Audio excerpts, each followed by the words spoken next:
లేదు సార్, ఉదయాన్నే మీకు ఉచిత బీపీ కావచ్చు, షుగర్ వచ్చిన ప్రకటన గ్రంథము 6వ అధ్యాయము, ప్రకటన గ్రంథము 6వ అధ్యాయము మొదటి వచ్చిన 2వ వచ్చిన కాడికి 2వ వచ్చిన కాడికి ఎవరైనా సరే ఆ గొర్రె ఏడు ముద్రలో మొదట దానిని విప్పినప్పుడు నేను చూడగా ఆ 4 జీవులలో ఒకటి వచ్చి చూడుము అని ఉరుము వంటి స్వరముతో చెప్పుట వింటిని. మరియు నేను చూడగా ఇదిగో ఒక తెల్లని గుర్రము కనబడెను. దాని మీద ఒకడు విల్లు పట్టుకొని కూర్చుండి ఉండెను. అతనికి ఒక కిరీటం ఇయ్యబడెను. అతడు జయించుటకు బయలు వెళ్ళెను. దేవునికి స్తోత్రం. ప్రార్థన చేసుకుందాం. ఇక్కడ చూసినట్లయితే ప్రియులారా, ఒక తెల్లని గుర్రము కనబడేను. దాని మీద ఒకడు విల్లు పట్టుకొని కూర్చుండి ఉండెను. అతనికి ఒక కిరీటం ఇయ్యబడేను. అతడు జయించుటకు బయలు వెళ్ళెను. కృపాకరికి వెళ్ళామనాయన మా దేవ ప్రభు నాయసయ స్తోత్రం ప్రభా, స్తోత్రమయ్యా, రీతిగా దేవా మీకే స్తుతి స్తోత్రం చెల్లించుకుంటున్నాను తండ్రి. దేవా ఇప్పుడు ప్రభా చక్కని పాట ద్వారా మిమ్మల్ని స్తుతించి కనపరిచి మైపరిచాం. శ్రేష్టమైన లేఖన చదువుకు వచ్చాం. మీ యొక్క వాక్యం ద్వారా మాతో మాట్లాడు, మీ మాటలు మాకు వినిపించు. అల్పులైన వాడు ఘనత మహిమ ప్రభావం మీరు పొందుతాం. యేసు నామమున అడిగి వేడుకుంటున్నాను తండ్రి, ఆమేన్. దేవునికి స్తోత్రం.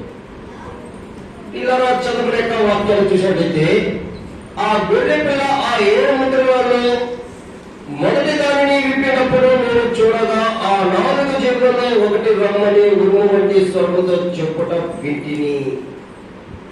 మరి నేను చూడగా ఇదిగో ఒక తెల్లని గుర్రము కనబడెను. దాని మీద కూకుడు విల్లు పట్టుకొని కూర్చుని నేను.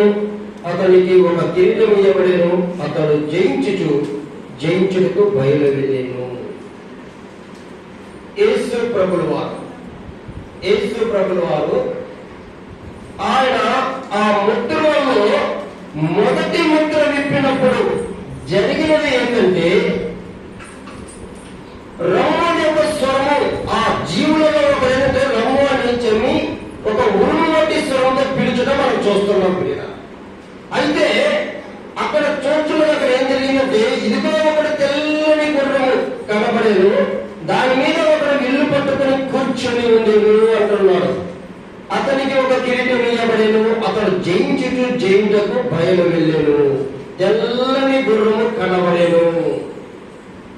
దాని మీద ఒకడు విల్లు పట్టుకొని కూర్చుని ఉన్నాడు.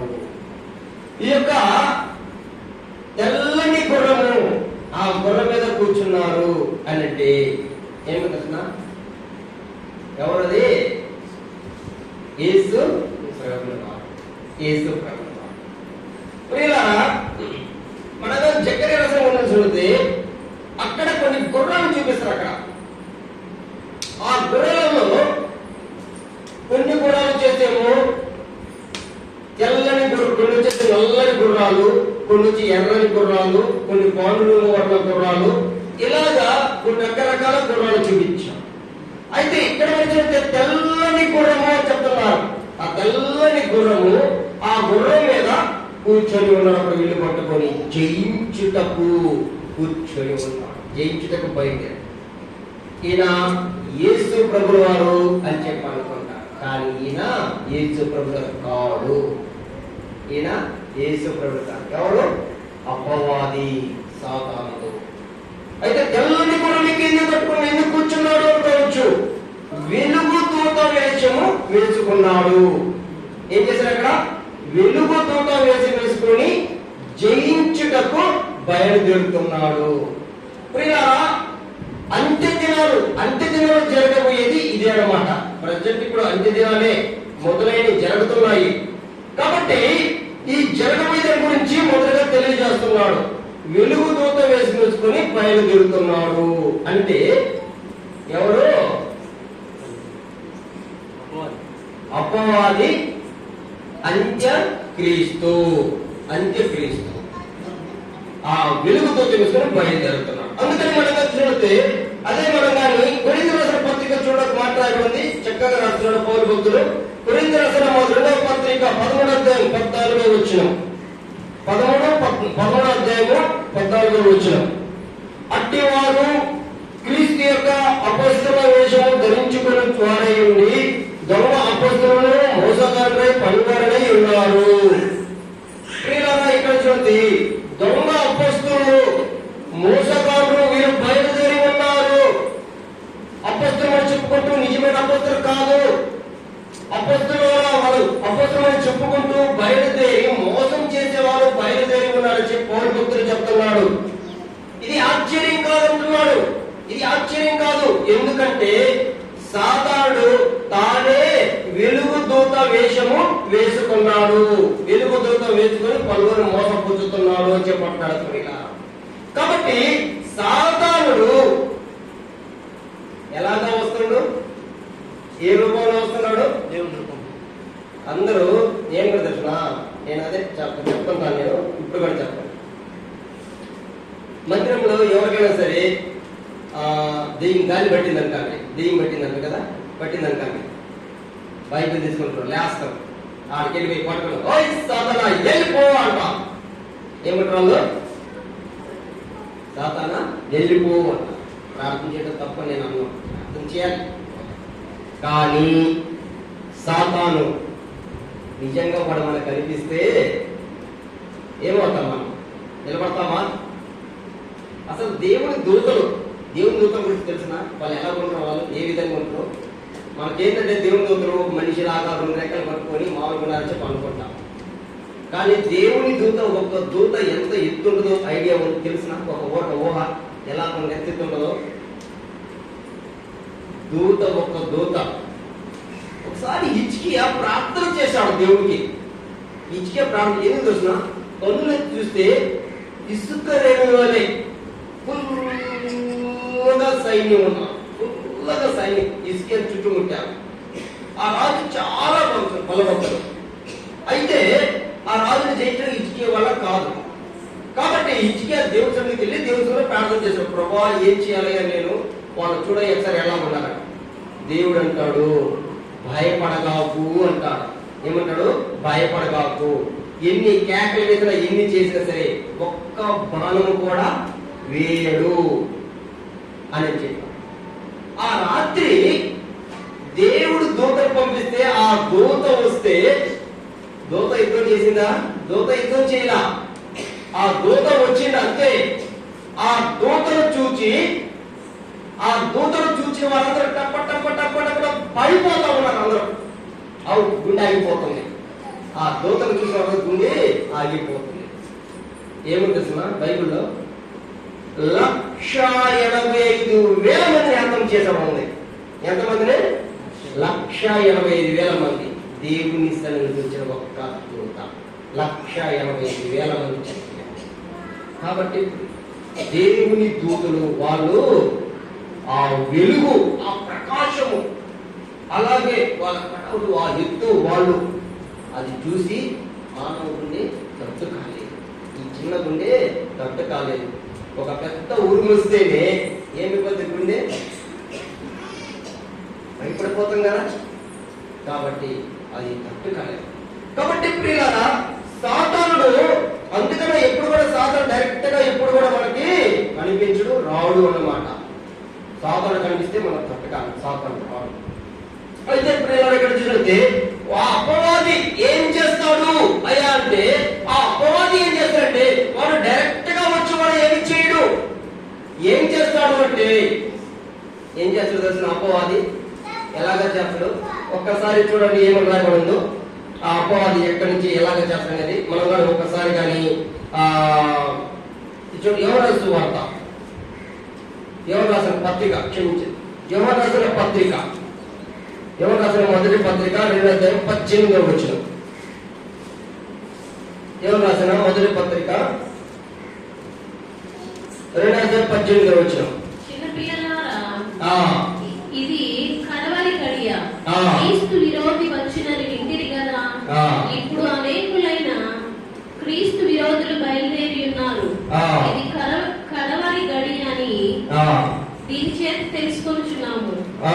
దేవుడికి స్తోత్రం. చదువు కింద. వారు మనలో నుండి బయలు వెళ్ళిది గాని వారు మన సంబంధులు కారు. దేవుడికి స్తోత్రం. వారు ఎక్కడి నుంచి బయలుదేరంట? వారు మనలో నుండి బయలు వెళ్ళారు. క్రీస్తు విరోధి ఎక్కడి నుంచో సపరేట్ గా ఒకరు రారు. ఒకరు వచ్చి మనకు కనిపించి మన చేరు ఎవరో వచ్చి పై నుంచి ఒకరు వచ్చో ఏలేసి వచ్చినట్టు రారు. ఎలాగ చేస్తారు క్రీస్తు విరోధి? క్రీస్తు విరోధి ఏ విధంగా చేస్తారంటే, ఇప్పుడు సపోజ్ మనకి పరిపాలించే ఎవరు ప్రధాని? మోడీ. అలాంటి వారు దేశాన్ని పరిపాలించారు. అలాంటి వాళ్ళకి ప్రవేశించి ఏం చేస్తారు? వారు వారి ఇష్టం వచ్చినట్టు చేస్తారు అన్నమాట. క్రైస్తవుని హింసించడం. ఇక్కడ చూసినట్టే వీడు చేసేది ఏంటంటే వెలుగుతో వేసుకొని వస్తున్నాడు. అంటే ఏంటిది వెలుగు దోషం అంటే? వాడు అంత్యక్రీస్తు అంటే దేవుని యొక్క బిడ్డను లాగి ఏం చేసేదానికి? పడదోసేదానికి. క్రీస్తు రూపంలోనే వస్తున్నాడు. దేవుని బిడ్డగానే వస్తున్నాడు. ఎలా వస్తున్నాడు? వేరే వేరే విధంగా ఏదో ఒక వేరే మతస్థులు, ఒక ముస్లింలలో, ఒక హిందువులలోనూ వేరే మతస్థులు వచ్చినట్టు రాడు. మనలో నుంచే లేస్తాడు ఉంది. అంటే క్రైస్తవుల నుంచే ఉన్నాడు. క్రైస్తవుల నుంచి అన్ని లేచి అంత్యక్రీస్తు ఏం చేస్తాడు? మోసపుచ్చుతాడన్నమాట. చాలా మంది ఈ దినాలు లేచారు కదా. చాలా మంది ఏం చేస్తున్నారు? చాలా మంది చూడండి ఒకసారి ఏమని రాయబడిందో మనం కానీ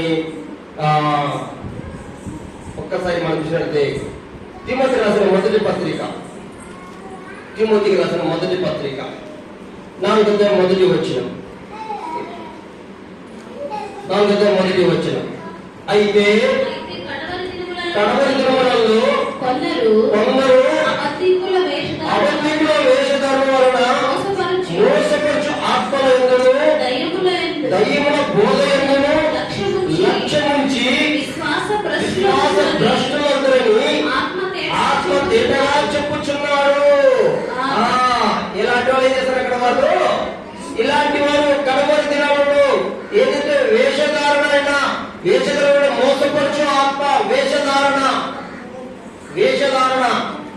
కొంతమంది ఏం చేస్తుంటారో తెలిసిన వేషధారణ అంటే ఎలా ఉంటారో తెలిసిన వాళ్ళు సంఘాన్ని నడిపిస్తూ వాళ్ళు ఏం చేస్తారంటే క్రీస్తుని గురించి, క్రీస్తు శక్తిని గురించి ఆ లోతుగా వెళ్ళి దేవుని గురించి ఎరుగక తెలుసుగా ఏం చేస్తారంటే వాళ్ళు ఇహలోకపరమైన దాని గురించి ఆలోచిస్తారు. ఇహలోకపరమైన దాని గురించి ఆలోచిస్తూ వాళ్ళు ఎలా ఉంటారంటే ప్రజెంట్ జనాన్ని రాబట్టుకునే దానికి ప్రజెంట్ లో ఇప్పుడు ప్రస్తుతమైన ట్రెండ్ ఎలాగా ఉన్నదని చెప్పి వాటి ఫాలో అవుతారు. వాళ్ళు ఏం చేస్తారు?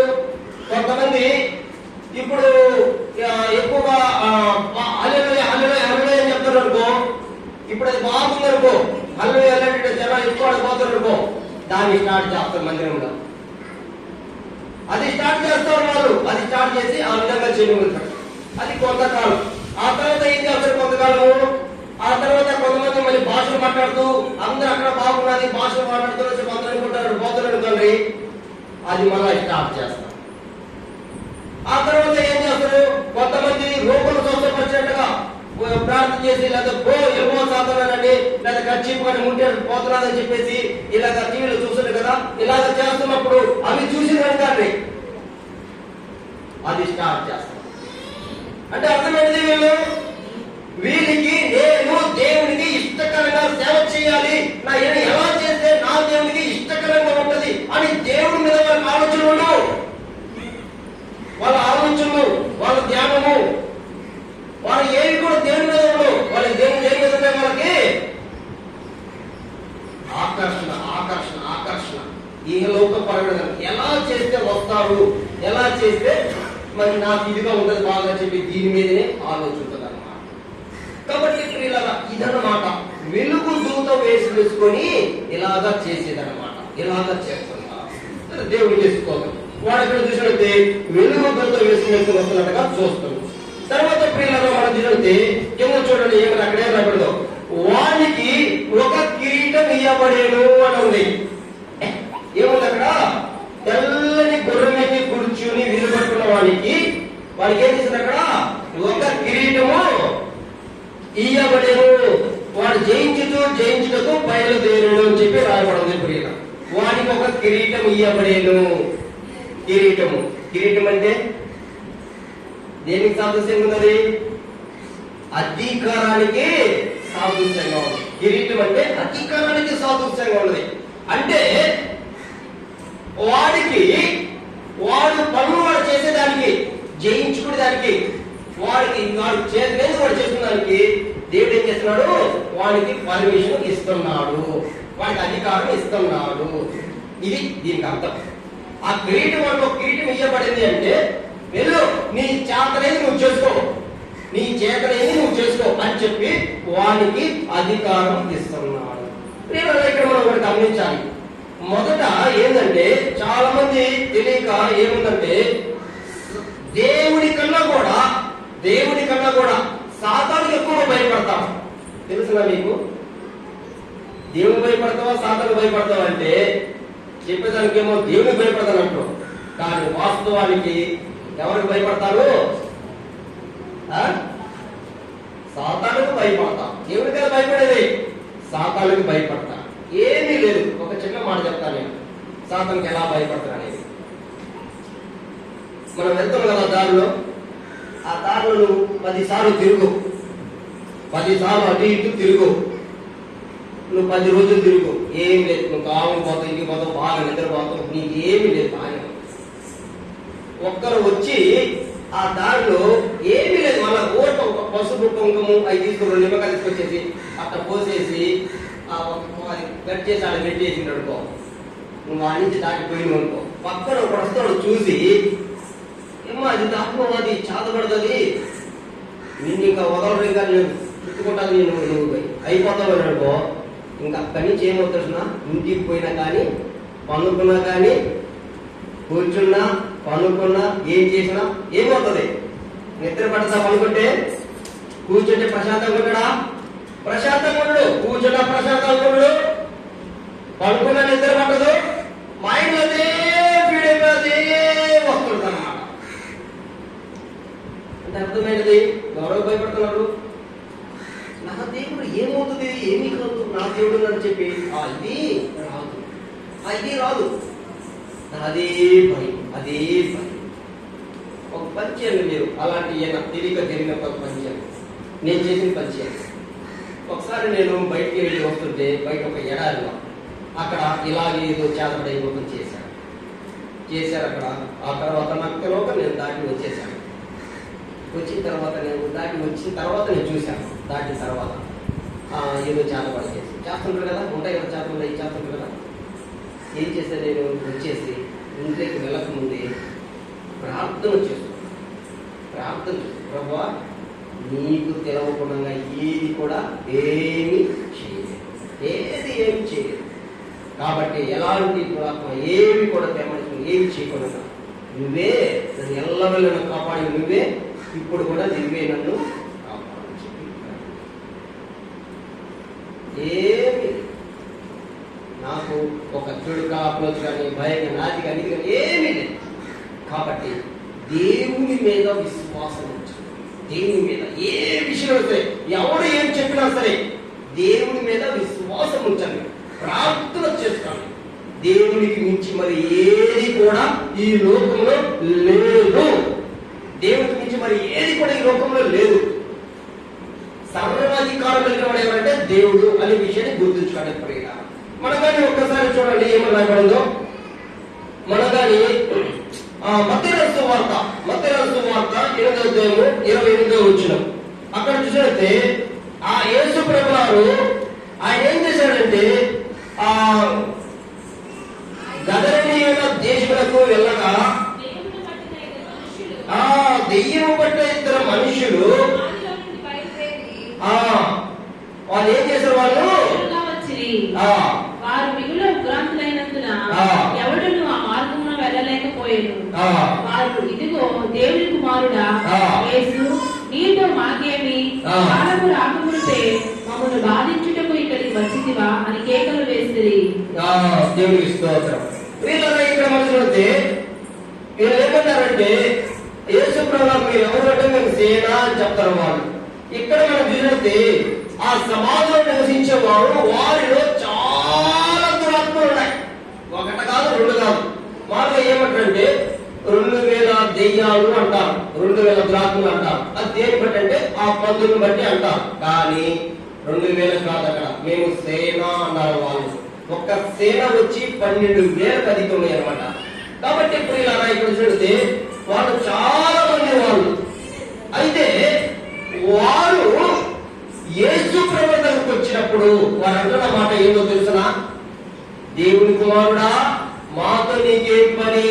మమ్మల్ని బాధ పెట్టకెందుకు వచ్చావు? మా సమయం ఇంకా రాలేదు. ఏమైంది ఇక్కడ? దురాత్మలు కదా, శత్రువులే కదా. వాళ్ళు ఎందుకు వాళ్ళు అంటున్నారు ఆయన దగ్గరకు వచ్చి, మమ్మల్ని ఎందుకు బాధ పెట్టకొచ్చావు అని? ఈయన సర్వాధికారము కలిగిన వాడు. ఆయన సర్వాధికారం కలిగిన వాడు. సర్వాధికారం కలిగిన వారికి మనం భయపడుతున్నాగా ఈ లోకంలో దురాత్మకు మనం భయపడుతున్నాం. ఈ లోకంలో దురాత్మకి ఎందుకంటే అవి మనం ఏం చేస్తాయో చెప్పి మనం భయపడతాం. అదే భయాన్ని దేవుని పట్ల ఉంచితే ఈ దురాత్మ నీ దగ్గరికి రాకుండా ఆయన దాన్ని కంట్రోల్ చేస్తాం, ఆయన దాన్ని కలిపేస్తాం. ఆయనకు తెలియకుండా ఏమి కూడా జరగవన్న విషయాన్ని మనం గుర్తుంచుకోవాలి. మనం కానీ ఏ ప్రసంగ గ్రంథం చూసితే ఏ ప్రసంగ గ్రంథం 1వ అధ్యాయం 7వ వచనంలో ఏడు దగ్గరికి ఆ యొక్క సాతాను ప్రవేశించేదానికి ఆ అపవాది ఇప్పుడు ఇక్కడ చూస్తే మామూలు దురాత్మలు కాదు, ఏకంగా దురాత్మలకు అధిపతి, దురాత్మలకు నా అధిపతి లూసిఫర్. వాడే ఏకంగా ఏం చేశాడు చూసినా, ఏడు దగ్గరికి వెళ్ళేదానికి దేవుని దగ్గర మొదట పర్మిషన్ తీసుకోవాల్సి వచ్చింది. ఏడు ముట్టలేకపోయాడు, ఏడు దగ్గరికి పోలేకపోయాడు. ఏమన్నాడు తెలుసునా? అయా వాని చుట్టూ నువ్వు కంచె వేశావు, వాని చుట్టూ నువ్వు కంచె వేశావు. ఒక్కసారి నీ చేయి చాపి ఆ కంచె తీస్తే అప్పుడు నేను వెళ్తాను. చూడండి. అయితే ఏసుకున్నాడు దర్శన, సరే ఇదిగో తీస్తున్నా, వెళ్ళు వెళ్ళు, కానీ అతను మాత్రం ఏమీ చేయకూడదు, అతను ప్రాణం ముట్టకూడదు అన్నాడు.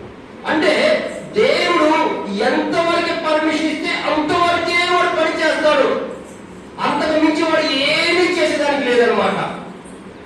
దురాత్మ ఏమీ చేసేదానికి లేదు. అధికారం ఏమవుతుందంటే యేసు ప్రభువుకు ఉంది. ఆయన ఎంతవరకు పర్మిస్తే అంతవరకే చేస్తాడు. కాబట్టి ప్రియులారా, ఆ అంతవరకే చేశాడు. ఆస్తి మొత్తం నాశనం చేశాడు. ఇతను బాగానే ఉంచాడు, ఇతను ముట్ట కూడా ముట్టలేదు. సెకండ్ టైం చూసినట్లయితే మరలా వెళ్ళినప్పుడు ఏమంటాడు అక్కడ?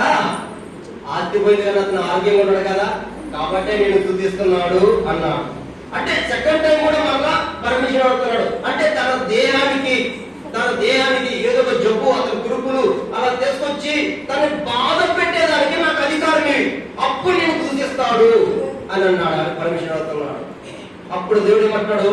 సరే వెళ్ళు, తన శరీరాన్ని ఏమో చేసుకో, ప్రాణాన్ని మాత్రం ముట్టద్దు అన్నాడు. కాబట్టి ప్రియులారా, ఇక్కడ మనకి దేవుడు ఎంతవరకు పర్మిషన్ ఇస్తే అంతవరకే వాడు చేయాలి, అంతకు మించి వాడు చేసేదానికి లేదు అన్నమాట. వాడికి అధికారం లేదు. కాబట్టి ఇక్కడ మనం చెప్తే వాడికి దేవుడు అధికారాన్ని ఇస్తున్నాడు, ఒక కిరీటాన్ని ఇస్తున్నాడు. అంటే అతని అధికారం ఇస్తున్నాడు. వెళ్ళి నీ చేతనైంది నువ్వు చేసుకో, ఏం చేసుకుంటూ నువ్వు చేసుకో అని చెప్పి వాడికి అధికారాన్ని దేవుడు ఇస్తున్నాడు అనేది మనం ఇక్కడ అర్థం చేసుకోవాలి. ప్రియులారా, దేవుడు వాడికి అధికారం ఇస్తున్నాడు. దేవుడికి ఇస్తున్నాడు. ప్రియులారా, ఇక్కడ మన ఒక మాట రాయబడింది. దేవుని యొక్క అధికారం ఎలాంటిది అంటే సాతానుడు, ఈ లోకంలో సాతానికి దేవుడుగా ఇది ఎలా ఉండదు అధికారం అనేది. మనం కానీ ఒక్కసారి సమయరచన 1వ గ్రంథం 5వ అధ్యాయం 2వ వచనం చూస్తే అక్కడ ఒక మాట రాయబడింది. అది ఏంటంటే యేసు ప్రభువు దేవుని యొక్క మందసం పట్టబడినప్పుడు ఆ యొక్క దాగోను గుడిలో ఆ యొక్క మందసాన్ని ఉంచాడు. అంటే మానవుడు ఎలా ఉన్నాడనేది ఒక్కసారి గమనించండి. మానవుడు ఎలా ఉన్నాడని సత్యాన్ని ఎరిగి కూడా సత్యాన్ని వెంబడించని వారిగా ఉంటున్నారు. సత్యాన్ని ఎరిగి కూడా సత్యాన్ని వెంబడించిన వారిగా ఉంటున్నారు మానవుడు. ఇశ్రాయేలు ప్రజలకి ఫిలిస్తీన్లకి యుద్ధం జరిగేటప్పుడు ఆ యొక్క మనసాన్ని యుద్ధ భూమిని తీసుకెళ్తే మనకు జయం కలగదని చెప్పి వాళ్ళు మనసాన్ని తీసుకెళ్ళినప్పుడు అప్పుడు కూడా దేవుడే వాళ్ళని విడిచిపెట్టాడు. ఎందుకంటే వాళ్ళు అధికమైన పాపం చేశారు దేవునికి వ్యతిరేకంగా. కాబట్టి దేవుడే వాళ్ళని అప్పగించాడు. ఇంకప్పుడు దేవుడు అప్పగించిన తర్వాత నువ్వు మనసాన్ని తీసుకెళ్ళు, నువ్వు ఏమైనా తీసుకెళ్ళు, ఏమీ ప్రయోజనం ఉండదు. కాబట్టి ఎక్కడ వాళ్ళు మనసాన్ని తీసుకెళ్తే అయినా సరే వాళ్ళు ఓడిపోయారు. ఆ మనసాన్ని వాళ్ళు పట్టుకొని తీసుకెళ్లి దాగుడు గుడిలో పెట్టారు. ఇక్కడ మనం చూస్తే ఇక్కడ దేవుడు ఇశ్రాయేలు ప్రజలు పాపం చేశారు కాబట్టి వాళ్ళకి అప్పగించాడు. కానీ దేవుని శక్తి మాత్రం ఎంత మాత్రం కూడా తగ్గలేదు ప్రియులారా. దేవుని శక్తి ఎంత మాత్రం కూడా తగ్గదన్నమాట. దేవుడు ఆయన ఎంత శక్తి గలవాడు అనేది వాడు కూడా ఎదగాలి, వాడు కూడా తెలుసుకోవాలి. కాబట్టి ఇక్కడ చూడండి, వాడు తీసుకెళ్లి ఏం చేశారు, అపవాదిని అంటే వాడు చేసుకున్న ఆ విగ్రహాన్ని పైన ఇచ్చి ఆ మనసాన్ని కింద పెట్టారు. వాళ్ళు అంటే వాడి యొక్క పాదాల దగ్గర పెట్టినట్లుగా ఆ కింద పెట్టారు. అక్కడ వెళ్ళిపోయారు తాళాలు వేసుకొని. మరుసటి రోజు వచ్చేసరికి ఏం జరిగింది, ఆ విగ్రహం పడిపోయి ఆ మనసానికి సాష్టంగా నమస్కారం చేస్తుంది. హల్లెలూయా. ఉదయాన్నే తెల్లవారు వచ్చి వాళ్ళ తలుపు తాళాలు తీసి చూసరికి విగ్రహం ఏం చేస్తుంది, నమస్కారం చేస్తుంది. ఆ విగ్రహాన్ని తీసి మరలా స్థలంలో పెట్టి వాళ్ళు పూజ చేసుకుంది. అప్పటికి వాళ్ళకి వెలగలేదు. ఏంటిది, ఎంత ఒక శక్తి గల దేవుడు, నిజమైన దేవుడు ఈయనే శక్తి గల నిజమైన దేవుడు అని చెప్పి వాళ్ళు ఎరగలేదు. వాళ్ళకి సరే పోటీ తాళాల్సి వెళ్ళిపోయారు. మరుసటి రోజు వస్తే తాళా వారికి కాళ్ళు చేతులు మొత్తం నరికినట్టు అయిపోయి ఆ మొండెం శాస్త్రాన్ని నమస్కారం. కాబట్టి ప్రియులారా, దేవుని యొక్క అధికారం, ఆయన అధికారం తప్ప వేరే అధికారం ఏవి కూడా ఈ లోకంలో లేవు. ఆయన అధికారం ఇస్తే కానీ వేరే అధికారాలు లేవు అన్నమాట. కాబట్టి ఇక్కడ వీనికి కూడా ఏం చేస్తారంటే అధికారం ఇస్తున్నాడు దేవుడు. నీ చేతనే వేరే నువ్వు చేసుకోమని చెప్పి అధికారం ఇస్తున్నాడు. ప్రియులారా, మనం ఇక్కడ చూద్దామని చూస్తే మనం సమయంలో ఇక్కడ తెలుసుకుంటే తెస్సలోనికీయులకు రాసిన పత్రికలో ఒక మాట రాయబడింది. తెస్సలోనికీయులకు రాసిన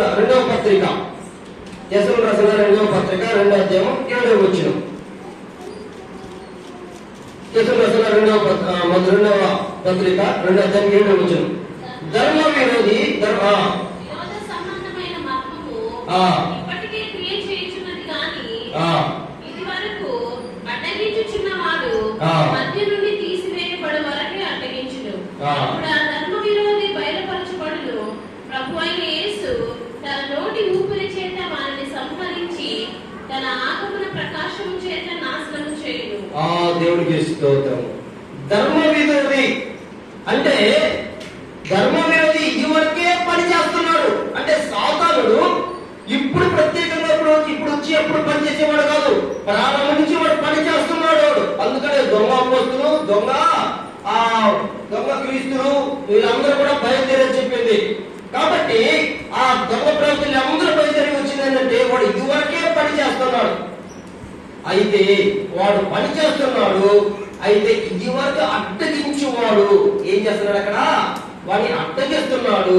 ఎవరైతే వాడిని అడ్డగిస్తున్నాడో వాడు తీసివేయబడి వరకే ఆ యొక్క అడ్డగింపడం. తీసివేయబడిన తర్వాత ఏం చేస్తారు, అక్కడ వాడి ఇష్ట ప్రకారం వాడు చేస్తారు. ఇది వరకు అడ్డగించేవాడు ఎవరు అడ్డగిస్తున్నారు, సాతానుడు. ఇది వరకే వాడు పని చేస్తున్నాడు, కానీ సాతానికి అడ్డంగా ఉంటున్నారు, వాడు అడ్డగిస్తున్నాడు. ఎవరు అడ్డగిస్తున్నారు అని అంటే మనకన్నా రోమా రాసిన పత్రిక 5వ అధ్యాయం 21వ వచనం చూసినట్లయితే ప్రియులారా స్పష్టంగా మనకు అర్థమవుతుంది ఎవరు అక్కడ అడ్డగిస్తున్నారని. రోమా రాసిన పత్రిక 5వ అధ్యాయం 21వ వచనం ఇక్కడ మనం చూసినట్లయితే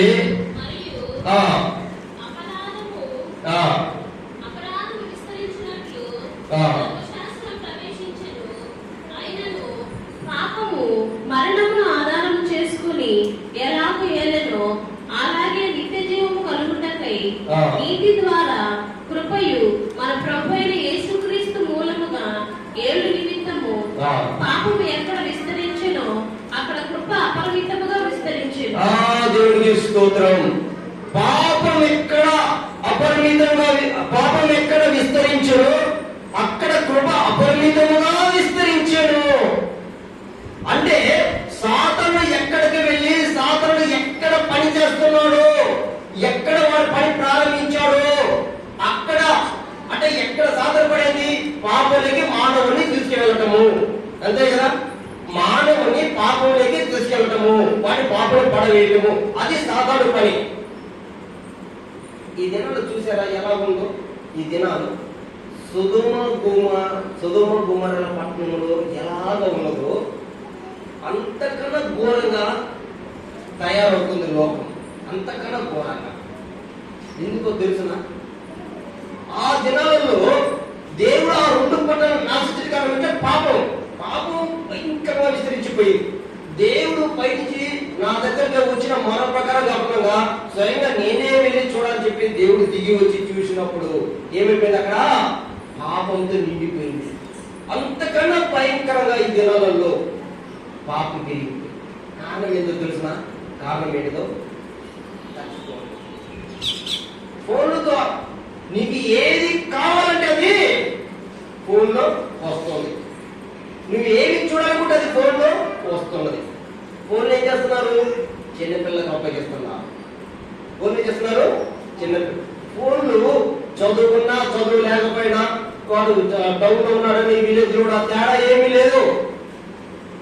ఈ దినాలలో అది ఎంత కాస్ట్ అయినా సరే దాన్ని తీసుకొచ్చి ఇంట్లో పెట్టుకొని ఒకటి చూపించుకుంటారు. నా ఫోన్ తెలిసిన 25, 30, 40 వేలు చెప్పుకోవడానికి ఒకటి మొదట. రెండోది వచ్చేసి వాటికి వెళ్ళి అన్ని చూసుకోవడానికి వారికి తెలియదు. పిల్లల్ని చదివిస్తున్నారు కదా, ప్రతి ఒక్కరిని బాగా చదివిస్తున్నారు కదా, వీళ్ళు వెళ్ళిపోయేసి ఏం చేస్తున్నారు? వీళ్ళు పూర్తిగా దారి తప్పేదానికి అవే మెయిన్ కారణాలు అవుతున్నాయి. ఏమవుతున్నాయి ఇక్కడ? టీవీల కన్నా కూడా ఈ రోజుల్లో ఈ యొక్క నెట్ అన్నమాట, మొబైల్. ఇలా ఇక్కడ చూస్తే ఈ దినంలో చూడండి, టీవీలో చూస్తుంటే ఎక్కువగా ఎక్కడ పట్టినా సరే మానభంగాలని అదని ఇదని ఎన్ని చట్టాలు తీసుకొచ్చినా ఎంత చేసినా కానీ ఆగటం లేదు, పెరుగుతా ఉన్నాయి. కారణం ఏంటంటే ఇవే ఇంకేమో కాదు, సినిమా ప్రభావము, ఈ యొక్క ఫోన్లు, వీటి మీదనే దీని మీద ఫుల్గా ప్రభావం చూస్తుంది. కాబట్టి ప్రియులారా ఇక్కడ చూస్తే ఈ విధంగా పాపం భయంకరంగా పెరిగిపోతుంది. పాపము ఎక్కడ పెరిగిందో అక్కడ దేవుని యొక్క ఆత్మలు చాలా ఉన్నాయి. ఆ ఆత్మలు నశించిపోయే ఆత్మతో, అంటే దేవునికి వ్యతిరేకం చేసి పాపం చేసి ఎంత చెప్పిన వినకుండా పాపం నుండి నరకానికి సిద్ధమవుతారు చూడు, వారితో పాటు నీతిమంతులు ఉన్నారు, మంచి వారు కూడా. వారు కోపంగా దేవునికి తెలుసు ఈ ప్రాంతంలో సాతాను ప్రవేశించాడు, సాతాను పనిచేస్తున్నాడు. అయితే ఈ ప్రాంతంలో ఎంతమంది దేవుని వాక్యానికి విని దేవుని వాక్యానికి లోబడి ఎంతమంది రక్షణ కోసం దేవునికి తెలుసు. కాబట్టి అందరితో పాటు వీళ్ళు కూడా కొట్టుకుని పోకుండా ఎక్కడ పాపం విస్తరిస్తూ అక్కడ ఏమవుతుంది? దేవుని కృప వెళ్తుందన్నమాట. అపరిమితంగా దేవుని కృప పనిచేస్తుంది అక్కడ. కాబట్టి ప్రియులారా ప్రతి చోట కూడా సాతాను ఎక్కడ పనిచేస్తాడో అక్కడంతా కూడా దేవుని యొక్క కృప వెళ్ళిపోయి పరిశుద్ధాత్మ దేవుడు అక్కడ పనిచేస్తున్నాడు. కాబట్టి ఈ వరకు అడ్డగించేవాడు ఇంతవరకు అడ్డగిస్తూ వాడి పనులు విచ్చలవిడిగా జరగకుండా అడ్డగిస్తూ అక్కడ రక్షణ కూర్చొని అందరినీ చేసుకొస్తుంది. అయితే చివరి దినాలలో చూసాడైతే అక్కడ జరిగేదంటే తెలిసిన ఆ అడ్డగించేవాడు ఏమవుతాడో స్టాప్ అయిపోతాయి అన్నమాట. ఏమైపోతుంది అక్కడ? ఎంతమంది రక్షణ గ్రామంలో అంతమందికి స్వార్థకి వెళ్ళిపోతుంది, పరిశుద్ధాత్మ దేవుడు పనిచేస్తాడు. ఎంతమంది రావాలో అంతమంది వచ్చేసారు, అయిపోయింది. ఇంక ఇప్పుడు ఏమవుతాడు? అడ్డగించేవాడు వారి మధ్య నుండి తీసివేయబడు. ఎప్పుడైతే అడ్డగించేవాడు అంటే పరిశుద్ధాత్మ దేవుడు ఎప్పుడు తీసివేయబడతాడు అప్పుడు ఏమవుతుందో తెలుసునా? ఏమవుతుందో? సాతానికి దేవుడు అప్పుడు ఇంకా అధికారం ఇస్తున్నాడు. సాతానికి దేవుడు ఏం చేస్తుందో అధికారం. ఇంకా వెళ్ళు, నువ్వేమి చేసుకుంటావో చేసుకో, నువ్వేం చేసుకుంటావో చేసుకో. ఎందుకో తెలుసునా? దేవుడు ఆత్మ పనిచేసి వచ్చే వాళ్ళందరూ వచ్చేసారు, మందిలో కూర్చున్నారు. అందరూ దేవుని బిడ్డలమే. అందరూ చప్పట్లు కొడుతున్నాం, అందరూ పాటలు పాడుతున్నాము, అందరము బాగా దేవుని బిడ్డలను దేవుని చూపిస్తున్నాం. ఇప్పుడు దేవుడు ఏం చేస్తున్నాడు? సాతానుకు అధికారం ఇస్తున్నాడు. ఇంకా పోయి నువ్వేం చేసుకుంటూ చేసుకున్నాడు. ఎలాగైతే ఆ యొక్క ఏ భక్తుల దగ్గరికి సాతాన్ని వదిలేశాడో నీ ఇష్టం వచ్చింది చేసుకోమని, ప్రాణం మాత్రం తప్పదు, ఏం చేసుకుని చేసుకోమని, అలాగే దేవుడు ఏం చేస్తున్నాడు? సాతానికి వదిలేస్తాడు. వెళ్ళి నీ ఇష్టం వచ్చింది చేసుకో. వాడు వచ్చి వాడి ఇష్టం వచ్చినట్టు వాడు ప్రయత్నం చేస్తాడు. వాడి ఇష్టం వచ్చినట్టు ప్రయత్నం చేస్తాడు. ఏమన్నా తెలుసిన వాడి గురించి చూడండి. ఒకసారి మనం చూసినట్టయితే తెస్సలోనికీయులకు రాసిన 2వ పత్రిక 2వ అధ్యాయం 3వ వచనం. తెస్సలోనికీయులకు రాసిన మొదటి పత్రిక 2వ పత్రిక 2వ అధ్యాయం 3వ వచనం. మొదట భ్రష్టత్వము సంభవించి నాశన పుత్రుడు పాప పురుషుడు బయలుపడితేనే గాని ఆ దినము రాదు. ఏది దేవుడు అనబడును, ఏది పూజింపబడును, దాని అంతటిని ఎదిరించు, దానికి అంతటికి పైగా వాడు తమను తానే హెచ్చించుకొనొచ్చు, తానే దేవుడని తమను కనపరుచుకొను, దేవుని ఆలయంలో ప్రవేశిస్తాడు. చూడండి ఏం చేస్తున్నాడు? వెలుగు దూతలు వేసుకొని ఏం చేస్తున్నా? అక్కడ దేవుడు అనబడును, వాటంతటిని ఎదిరించు ఏం చేస్తున్నాడు? వాడు మందిరంలోకి ఏకంగా మందిరంలోకే ప్రవేశిస్తాడు. నేనే దేవుడిని చెప్పుకుంటాను, నన్నే ఆరాధించు.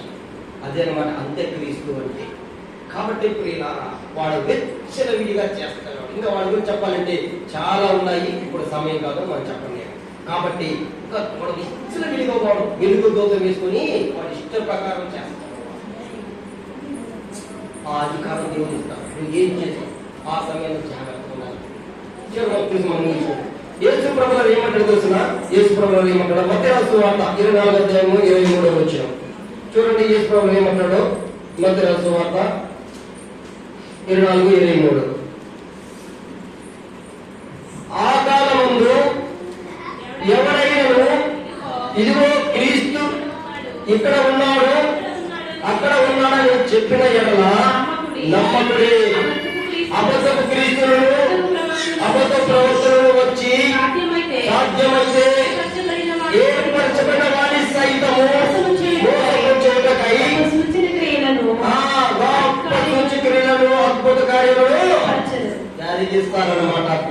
వాళ్ళకి కనపరుస్తారు. చూడండి ఏం చేస్తారు అక్కడ? జాగ్రత్త జాగ్రత్త జాగ్రత్త అంటున్నాడు దేవుడు. జాగ్రత్త ఎందుకు తెలిసిన? ఆ దినములలో దేవుడు మనకి అధికారం ఇస్తుండు. వెళ్ళు, నీ ఇష్టం వచ్చి నువ్వు చేసుకోవాలని. మన మీద దేవునికి నమ్మకం. నా బిడ్డలు తొలగురు అని, నా బిడ్డలు తొలగురు, నా బిడ్డలు నిలబడతారు. ఏం పేరు? నమ్మకం వదిలేశాడా? నమ్మకం లేక వదిలేశాడా? నమ్మకం ఉంది. నమ్మకం ఉందని చెప్పి పంపించడం ఉంటే, నమ్మకం ఉందని పంపించడం ఉంటే ఏం జరగదు? ఏ పుత్ర మాట్లాడినాడు? నేను శోధించిన మీదట సువర్ణం వలె మారేదను. శోధన రావాలి. దేవుడి బిడ్డకి శోధన వచ్చినప్పుడు ఆ శోధన నిలబడితేనే అప్పుడే వాడు ఎక్కడుంటాడు? ఎక్కడుంటాడు? దేవుని రాజ్యంలో. ఆ బలిపీఠం, దేవుని రాజ్యంలో బలిపీఠం ఉంది. ఆ బలిపీఠంలో ఆత్మను, ఆ బలిపీఠం ఆత్మను ఏమంటున్నా? నాదా సత్య స్వరూపి, ఎన్నాకం నేర్చి ఉండాలి. మా రక్తాన్ని చూచిన వారికి నువ్వు తీర్పు తీర్చవా అంటే దేవుడు ఏమంటాడు తెలుసునా? ఇంకా కొంతకాలం మీలాగా శ్రమపడి రావాల్సిన వాళ్ళు ఇంకా కొంతమంది ఉన్నారు. ఇంకా కొంతకాలం వేయించడం. కాబట్టి ప్రియులారా, ఎలాగైతే సాతాను జయించి ఈ లోకంలో దేవుని కొరకు జీవించి పరలోక రాజ్యంలో ఉన్నారు, అదే విధంగా మన కొరకు మనం కూడా పరీక్షించేదాని కొరకు దేవుడు ఏం చేస్తాడు? రేపు అపవాదికి పర్మిషన్ ఇస్తాడు. అపవాది వస్తాడు. మనకి రకరకాల శ్రమలు, రకరకాల కానీ ఎన్ని వచ్చినా కానీ ఎవరైతే అన్నిటినీ ఎదుర్కొంటూ నిలబడి ఉంటారో అలాంటి వారు ఏమవుతారు? సువర్ణం వలె మారు. అందుకని దేవుడు మోసపోవద్దు అంటున్నాడు. ఇదిగో దొంగ క్రీస్తులు, దొంగ అపోస్తులు వస్తారు. వాళ్ళు ఏమంటారు? ఇదిగో క్రీస్తు అక్కడ ఉన్నాడు ఇప్పుడు అని చెప్పి వాళ్ళు మోసపుచ్చుతారు. సాధ్యమైతే ఏర్పరచబడిన వారి సైతము, ఏమంటే ఇక్కడ ఏర్పరచబడిన వారి సైతం మోసపుచ్చుటకై ఏం చేస్తారు?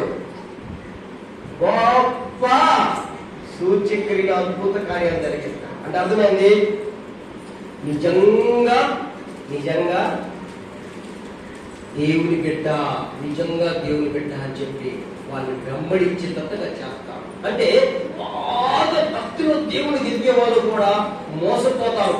ఆ వచ్చి చేసేవారు అంటే అంత భక్తి కనపరిచి వారు అంత సూచక్రియలు అద్భుత కార్యాలంటే రోగుని స్వస్థపరచడము, వచ్చేది దేవుని వేషం వేసుకొని ఒక పాస్టర్ గాను ఒక విధంగా ప్రార్థన చేస్తే రోగులు బాగా అయిపోతారు. ఎలాంటి కూడా బాగా అయిపోతున్నప్పుడు బాగా విశ్వాసం ఎదిగేవారు కూడా వాళ్ళు చూసి నిజంగా దేవుని పెట్టే కాబట్టి ఇలాంటి జరుగుతున్నాయి అని చెప్పి వారిని వెంబడిస్తారు. ఏం చేస్తారు? వారిని దారి తప్పించి పాపం పడేస్తారు. ఇలాంటివి జరిగేస్తారని చెప్పారు. కాబట్టి ప్రియులారా, దేవుడు అంత్య దినాల్లో జరగబోయేది ఏంటంటే ఆయన మొత్తం అయిపోయిన తర్వాత కృపకాలం ఎంతవరకు రక్షణ కోసం అంతవరకు అయిపోయిన తర్వాత దేవుడు చేసేది ఏంటంటే ఆయన ముద్రలు విప్పటం ప్రారంభిస్తారు. ఆ ముద్రలో మొదటి ముద్ర ఇచ్చినప్పుడు జరిగేది ఏంటంటే దేవుడు అపవాదికి అధికారం ఇస్తాడు. వాడు వెలుగు దూరం వేసుకొని వస్తాడు. వాడు ఇష్టం వచ్చినట్టు వాడు లోపలందరి పాపం చేసుకోవడం కాదు, ఏర్పడి దేవుడు పెట్టుకోవడం వారి మీద ప్రభావం చూపించి వారిని కూడా లాగి వలేసి లాగినట్టుగా. ఒక్కసారి వల వేయబడింది తెలుసునా మీకు? ఈ మాట చెప్పిన ముగిస్తాను. ఒకసారి వల వేశారు దేవుని బిడ్డ మీద, చాలా చేపలు పడ్డాయి. వాళ్ళ మిగిలిపోయేలాగా పడ్డాయి. తెలుసునా మీకు? దాంట్లో ఆ వలలో తిమింగులు కూడా పడ్డాయి. తిమింగులు అంటే ఎవరు తెలుసునా? పాస్టర్లు. వాళ్ళు కూడా పడిపోయారు. ఎప్పుడో తెలిసిన మనీస్కి వచ్చింది ఒకసారి. మనీస్కి ఎంతమంది పడిపోయారు? ఎంతమంది పాత్రలో సంఘాలు బాగా నడుచుకున్న సంఘాలు వదిలిపెట్టి వెళ్ళిపోయారు, పరారైపోయారు. అనేక మంది పడిపోయారు. అది చిన్నది, ఇంతకన్నా ఎక్కువగా పెద్దవి వస్తాయి. కాబట్టి జాగ్రత్త అని చెప్పి మనకు చెప్తున్నాడు. కాబట్టి దేవుని బిడ్డకున్న మనం అంత్య దినంలోనే చెప్పారు కదా, పాపము విస్తరించిపోతుంది. కాబట్టి అంత్య దినంలోనే ఉన్నాము. కాబట్టి జాగ్రత్తగా ఉండాలని చెప్పి ఈ సమయం తెలియజేస్తూ ఒక ముగిస్తున్నాను. జీవించాలి.